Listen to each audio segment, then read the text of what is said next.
Hi friends, welcome to இது நம்ம channel. இன்றைக்கி நம்ம சேனலில் ஃப்ரூட் கஸ்டர்ட் எப்படி பண்ணுறதுன்னு தான் நம்ம பார்க்க போகிறோம். இது ரொம்ப சுலபமாக செஞ்சிடலாம். இது பண்ணுறதுக்கு நான் இன்றைக்கி கெட்டியான பால் 2 கப் அரை லிட்டர் எடுத்திருக்கேன். இந்த பாலை இப்போ மிதமான சூடில் நான் பாயில் பண்ண போகிறேன். பாயில் பண்ணிகிட்டு இருக்கும்போது அப்பப்போ கலந்து விட்டுட்டே இருக்கணும். இப்போ இந்த பால் லைட்டாக கொதித்ததும் தேவையான அளவு சுகர், சீனி சேர்த்துடணும். இப்போது கஸ்டர்ட் பவுடர் எடுத்திருக்கேன்.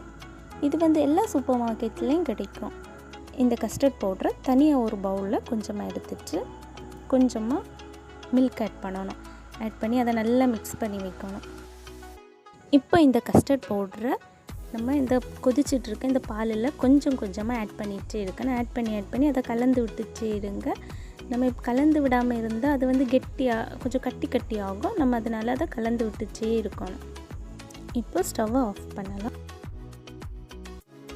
இப்போ நம்ம தனியாக ஒரு பவுல் எடுக்கணும். வீட்டில் என்னெல்லாம் ஃப்ரூட்ஸ் இருக்குதுன்னு பார்த்துட்டு அந்த எல்லா ஃப்ரூட்ஸையும் கொஞ்சமாக கட் பண்ணி வைக்கணும். நான் இப்போ கொஞ்சமாக வாழைப்பழம், கொஞ்சமாக பொமிக்ரானட், அதுக்கப்புறம் ஆப்பிள் எடுத்திருக்கேன். இந்த 3 தான் எங்கள் வீட்டில் இருந்துச்சு. அதனால இதை எடுத்து கட் பண்ணி இதை இந்த பவுலில் வச்சு மிக்ஸ் பண்ணுறேன். இப்போ நம்ம பாயில் பண்ணி வச்சுருக்கேன் இந்த கஸ்டர்ட் மில்க் எடுத்து இதில் ஆட் பண்ணால் போதும். இதில் கொஞ்சமாக ஊற்றிட்டு அதை அப்படியே நல்லா மிக்ஸ் பண்ணணும். இதை அப்படியேவும் வேணால் சர்வ் பண்ணலாம். இல்லைன்னா ஒரு 10 மினிட்ஸ் நம்ம ஃப்ரிட்ஜில் வச்சுட்டு எடுத்து கொஞ்சம் கூலிங்காக குடிக்கலாம்.